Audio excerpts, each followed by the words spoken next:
Okay, these next couple of seasons are going to be some of the most difficult for me to analyze because this was the point in the show where I used to stop watching it. I left the show after calling all engines because I thought the show was getting boring, and I didn't watch the show again until season 13. Meaning these next 3 seasons are the seasons I know the absolute least about. I have never watched these episodes as a kid, I've hardly ever watched them as an adult, I don't know which episodes are the worst, I don't know which episodes are good, if there are any. The only thing I know of these seasons are the new characters introduced, like Rosie, Molly, Whiff, Neville, etc. So I'm spending more of my time properly sitting down, watching and analysing each episode, as if I hadn't had enough work to do this past year.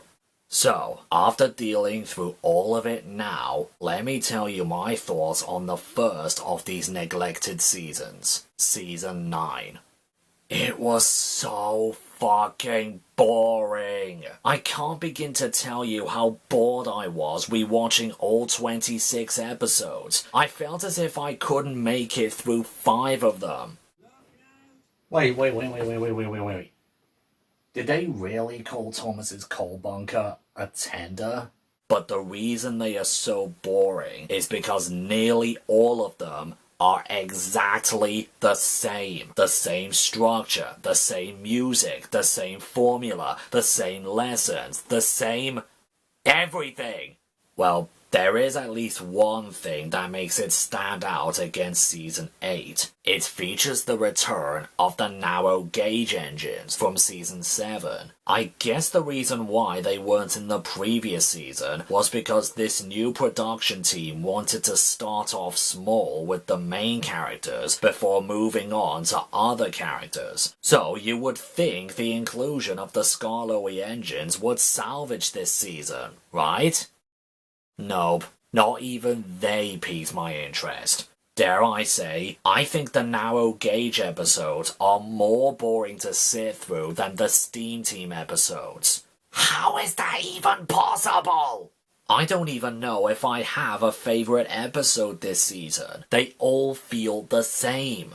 Well, after looking through the list of episodes again, I guess I would choose Respect for Gordon as my favourite. But come on, absolutely everyone chooses this one as their favourite. But I do see why. It has the best writing out of any other episode in this era. But even then, it still has some shit points. Like, why is there such a thing in existence as jam tankers? How does a firebox make a clunking noise when it's cooled down? Diesel is just being a school bully just because he's a diesel. I guess my other contender for best episode for this season would be Thomas Tries His Best, simply because it's the only episode in the entire 8 seasons of the Sharon Miller era where Thomas actually thinks about the problems he might cause before he does them. He goes back and actually does his job instead.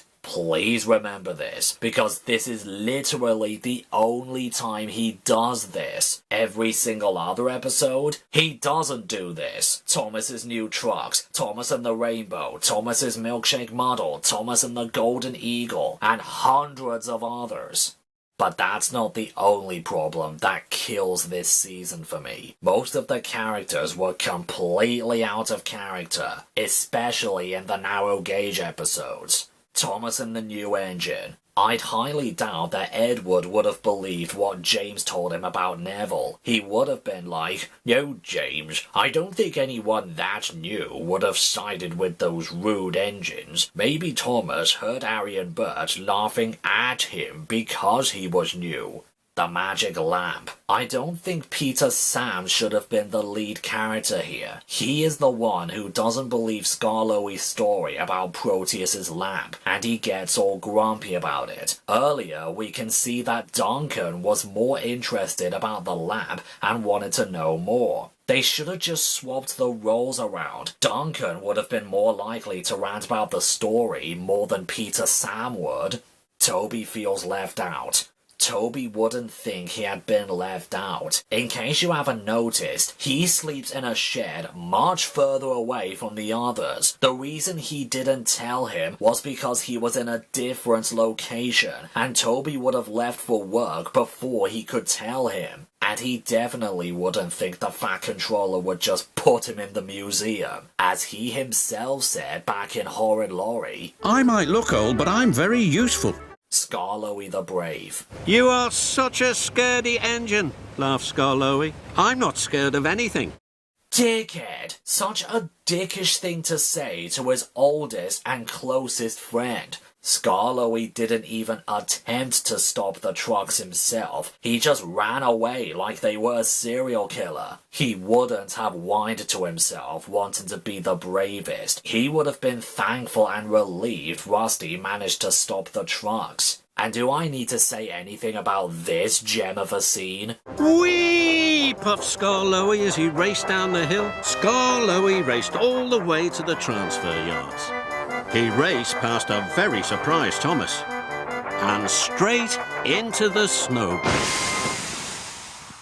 Well, what did you think was going to happen? Saving Edward. Edward would have just told the Fat Controller about his wheezing straight away, at the sheds. He wouldn't have minded if someone else did his job, nor would the Fat Controller. He just wants what's best for his engines. And I think Thomas would have known better than to just make up an excuse later on. It doesn't matter if he agreed to keep it a secret. He got found out anyway. There is no use trying to hide it now. He should have told him about Edward.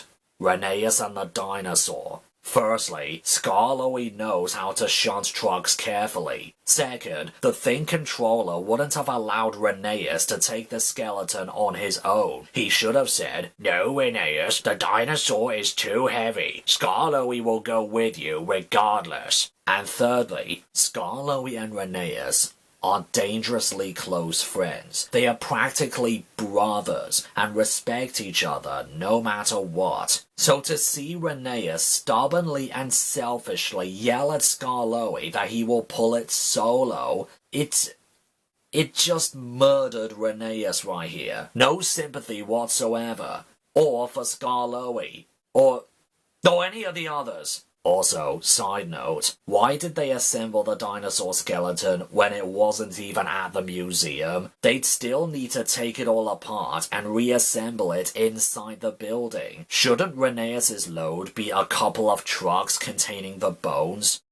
Another thing this season did that season 8 didn't was to introduce some new characters. Unless you seriously consider these guys as new characters. Neville is okay, there's really not much to his personality, and he is the least interesting. I like Molly's insecure nature. She wants to fit in with the other big engines, but she doesn't know how to, and isn't sure if he can. I like this. It's pretty cute. Dennis is a really unique character, constantly wants to get out of work and tricks others into doing it for him. Remember when the Fat Controller says he sends lazy engines away? No. Yeah, neither do I. Though I myself don't see much story potential with this sort of character, but we can try. And then there's Mighty Mac. They have the best character design in the entire Hit era, no question. They are basically a precursor to the Coldy Fell engines. You know, engines with a face on both ends, and they take visitors up to the mountains, and they need the rear face to look while reversing because the front one's sight is blocked by a coach? And I honestly do like the twin brother rivalry thing they had going on, going back and forth, never making up their minds. I can just imagine the driver in the middle cab struggling to cope with their decisions. And I really have to applaud this season of all seasons to finally give the narrow gauge engines their own controller, Mr. Percival, or the Thing Controller. Although it isn't established that Mr. Percival has recently become the Thing Controller. Or was this Hit Entertainment trying to retcon the idea that the Fat Controller taking control of both the Northwestern and Skarloey Railways in the classic series? Well, either way, this is a very welcome addition to the series, and again, I'm really surprised that it's this season, a season with childish writing and repetitive episodes, was the one they introduced him in. The sets are just as the same as they were in Season 8, but I do like some of the new sets, like Shen Valley, The Incline, the Transfer Yard, Peel Godred Station, Bluffs Cove, and this mainline set from Thomas's new trucks. Whatever people call this one. But there are other sets in this season that don't make much sense. Like, why did they turn Knapford Station's bookstall into a toy shop? Was there really nowhere else on the island they can build it? Why is there a track going under the viaduct? Didn't there used to be a river down there? Why is there a flour equivalent of a coal hopper at the flour factory? Oh wait, we actually need to show the kids that there actually is flour in the trucks. Yeah, the production crew seem to be okay with contaminating these food deliveries with smoke and ashes just to show the kids what's in the trucks. Great logic! Speaking of logic, the episode order is completely out of order this season. There are some scenes or elements from certain episodes that feel like they should have been put in earlier in the season. Molly's introductory episode is listed after Thomas's milkshake model, when she makes a cameo appearance that's really hard to miss. The beginning of Rheneas and the Dinosaur shows some archaeologists from the Sodor Museum digging up the bones. But later on, in Toby Feels Left Out, the Fat Controller states that the museum is opening. The incline winch breaks off in Skarloey the Brave, and Rheneas and Duncan are later seen fixing it. But in the Magic Lab, earlier in the season, the winch had already broken off. So, did the engines break the winch twice? Did Mighty Mac attempt the same retarded stunt Skarloey pulled? The music this season is completely forgettable. They do reuse some of the music pieces and character themes from Season 8, but they blend in with the more forgettable pieces. I cannot remember a single piece of music from the Narrow Gauge episodes, not even the theme they keep on using for them. You know, this one.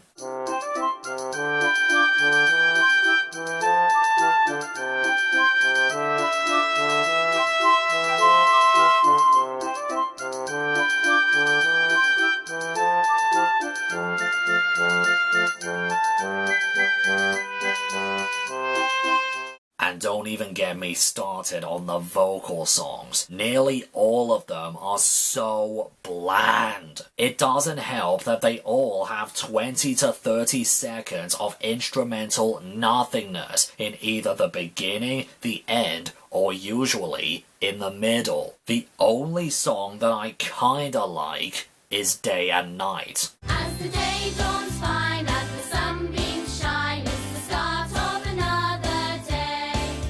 As the clouds pass by across the deep blue sky, life is fun, hip hip hooray! It sounds nice, sure, but this honestly sounds like a Barney the Dinosaur song. One of the lyrics is literally, "Life is fun, hip hip hooray." Life is fun?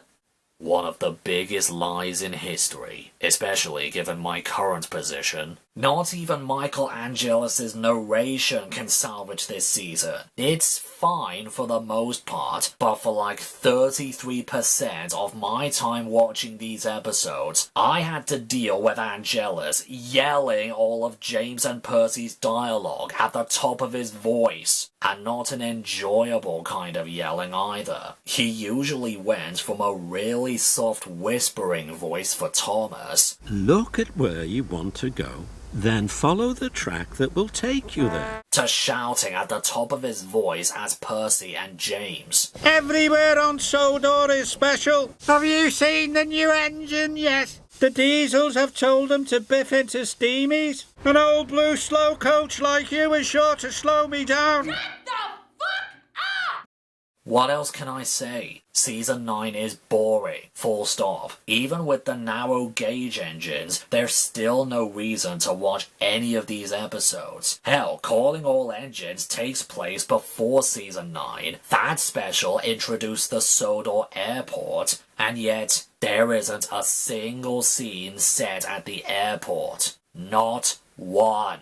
Nothing happens if you skip this season. It's all just nothing. 26 episodes of nothing. Will season 10 be any better than this, or will it be just as bland? Well, you probably already know what the answer is, but find out tomorrow anyway.